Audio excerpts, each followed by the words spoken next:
टुन्नू जी, मैं देख रही हूँ कि आजकल आपका बाहर काम में मन नहीं लगता है। आप बस घर पर रुकने के बहाने ढूंढा करते हैं। अगर ऐसे ही चलता रहा तो घर का खर्च कैसे चलेगा? हमारी बेटी की स्कूल फीस और बाकी के खर्चों का क्या होगा? देखो टुनटुनी, मुझे सिखाने की जरूरत नहीं है। अरे मुझसे जितना हो सकता है मैं कर ही रहा हूँ। क्या बात है, आजकल आप बहुत उखड़े उखड़े रहते हो। कोई भी बात हो तो उल्टा जवाब देते हो। अगर कोई बात है तो आप मुझसे साफ साफ कहिए। ये कहानी सुंदरवन नाम के जंगल की है, जहाँ पर एक टोनी नाम की चिड़िया अपने पति टुन्नू चिड़ा के साथ रहा करती थी। उनकी एक बहुत प्यारी सी बेटी थी, उसका नाम टुनटुनी चिड़िया था। एक दिन टूनी चिड़िया की सौतेली बहन सुंदरी कौवी टूनी से मिलने के लिए आती है।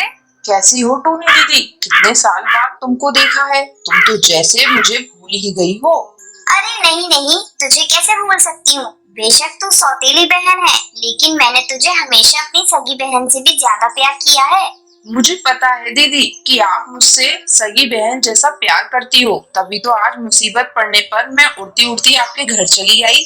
मुसीबत? कैसी छोटी? पूरी बात बता, मेरा तो दिल बैठा जा रहा है। क्या बताऊं दीदी, मुझ पर तो बहुत बड़ी मुसीबत आ गई है। मेरा जो घोंसला था उसके ऊपर एक कौवे ने कब्जा कर लिया है। अब मेरे पास रहने के लिए कोई घर नहीं है और बारिश का मौसम भी आने वाला है, इसलिए मैं सर छुपाने के लिए आपके घोंसले में चली आई।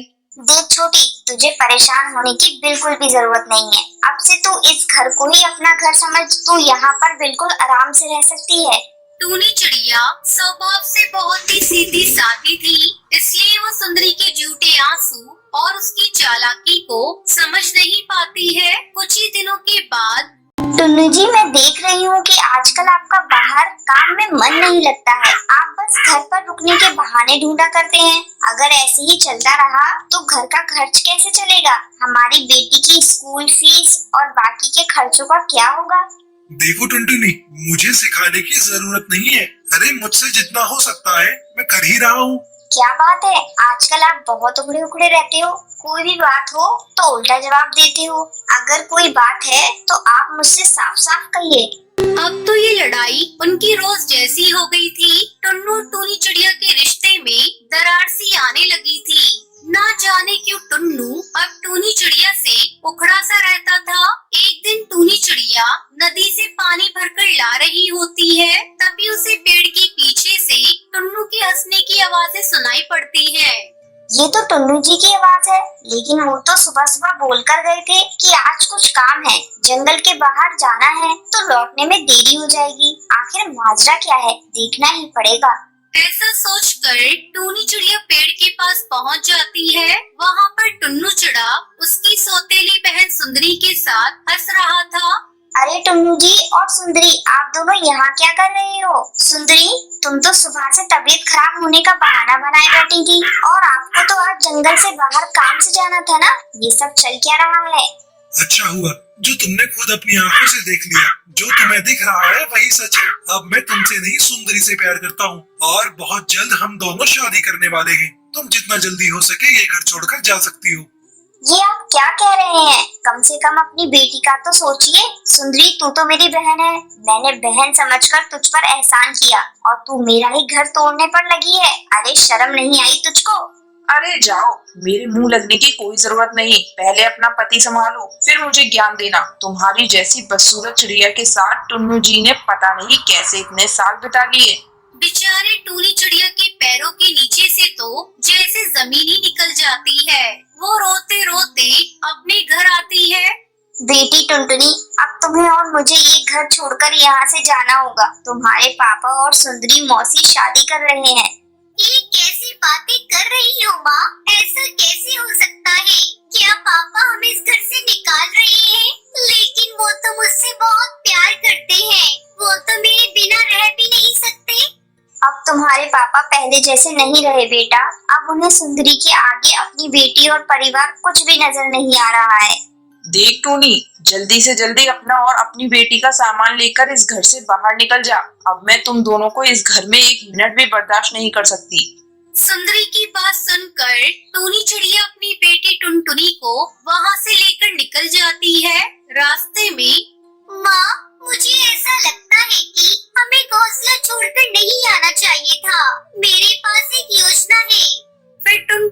चिड़िया अपनी माँ को पूरी योजना समझाती है और वापस अपने पिता के पास लौट जाती है और टुन्नू चिड़ा से कहती है, यहाँ से जाते हुए रास्ते में एक दुर्घटना में माँ की मौत हो गई। अब मैं कहाँ जाऊँगी पापा, मुझे अपने पास ही रख लीजिए। अरे ये टुनटुनी कहाँ से आ टपकी, अब मैं कैसे इस टुन्नू से ये घर अपने नाम करवाऊंगी। टुन्नू को अपनी बेटी पर तरस आ जाता है और वो उसे अपने पास रख लेता है। अगर मैं इसकी बेटी के साथ अच्छा व्यवहार करूं तो हो सकता है ये मेरे झांसे में आ जाए और ये मकान जल्दी ही मेरे नाम कर दे। हाँ बेटा, तू तो मेरी बेटी जैसी है, तू आराम से यहाँ रह सकती है। जल्दी मैं तेरा एक बड़े से स्कूल में दाखिला करा दूंगी। मैं तेरी उस कंजूस माँ की तरह नहीं हूँ। 2-4 दिन के बाद ही सुंदरी कुछ कागज लाकर टुन्नू चिड़ा को दिखाती है। सुनिए, मैं टुनटुनी का दाखिला शहर के बड़े स्कूल में करा रही हूँ। आप बस इन कागजों पर दस्तखत कर दीजिए, बाकी मैं देख लूंगी। टुन्नू चिड़ा झटपट कागजों पर दस्तखत कर देता है। अगले दिन सवेरे ही सुंदरी सारा सामान समेट कर भाग रही होती है। तभी सामने से टूनी चिड़िया और टुनटुनी चिड़िया उसे पकड़ लेती है।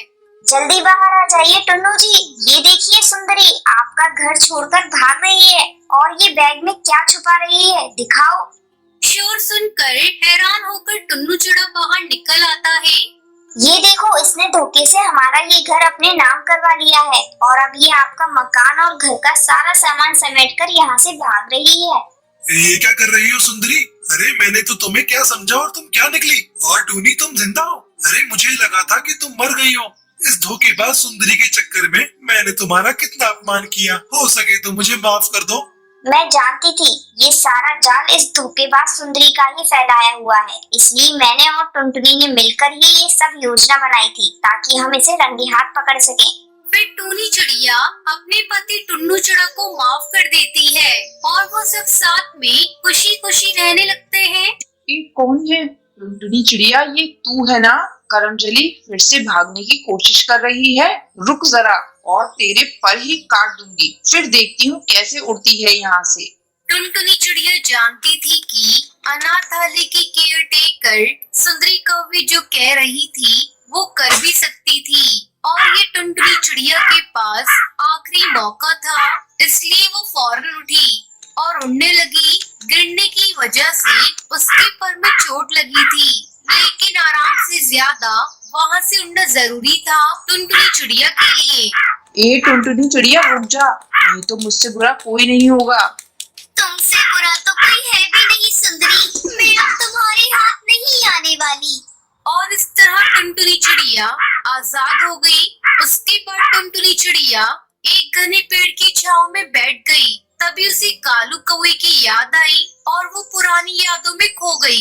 ए कौन है तू? मेरा नाम टुनटुनी है, मेरे माँ बाबा की तूफान में मौत हो गई। अच्छा, बहुत बुरा हुआ तेरे साथ, तुझे यहाँ खाने और पहनने को भी मिलेगा। ये सच है ना मालकिन? हाँ, ये सब मिलेगा और उसके लिए तुझे काम भी करना पड़ेगा, समझी ना? हाँ मालकिन। ए कालू, ले जा इसे और समझा देना सारा काम। कालू कौवा एक पर से अपाहिज था। वो अनाथालय में पहले से ही था, इसलिए वहाँ के बारे में सब कुछ जानता था। टुनटुनी चिड़िया, तुम्हें यहाँ नहीं आना चाहिए था। ये जगह किसी नरक से कम नहीं है। ये क्या कह रहे हो भैया? ये तेरे और मेरे जैसे अनाथ पक्षियों को यहाँ रख लेते हैं और फिर उनसे जानवरों की तरह काम करवाते हैं, और काम न करो तो बहुत मारते भी हैं। ये देख मेरे पैर पर क्या हाल किया है इन सभी ने।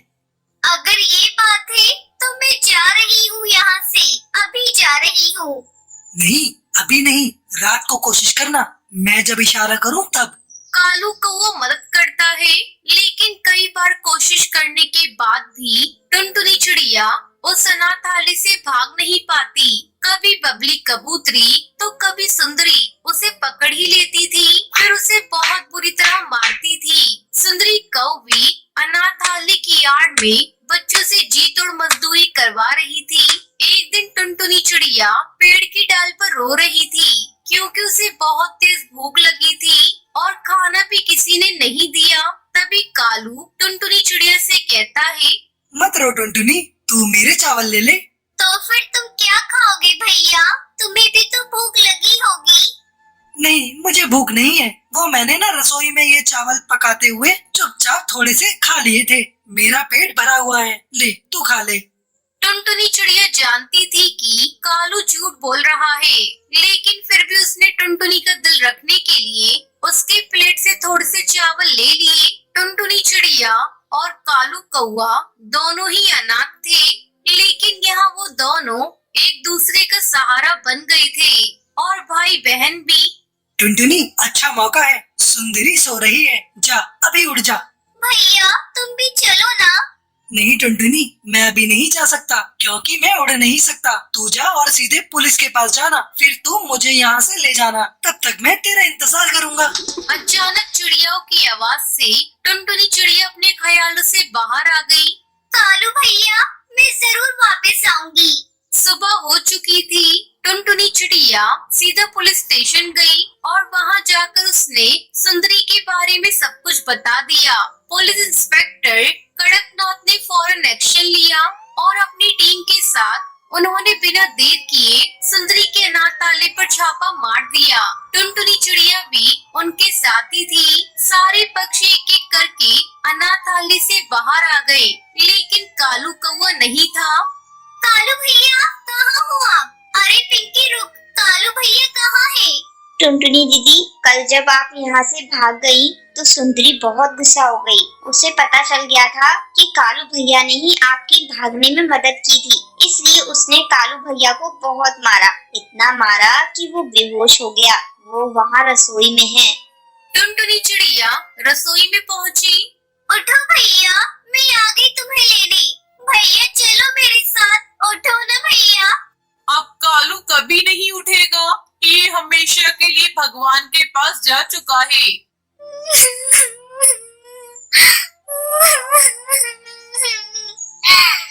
उस दिन टुनटुनी चिड़िया इतना रोई जितना शायद अपने माँ बाप की मौत पर भी नहीं रोई थी। इंस्पेक्टर कड़कनाथ ने सुंदरी को गिरफ्तार कर लिया था।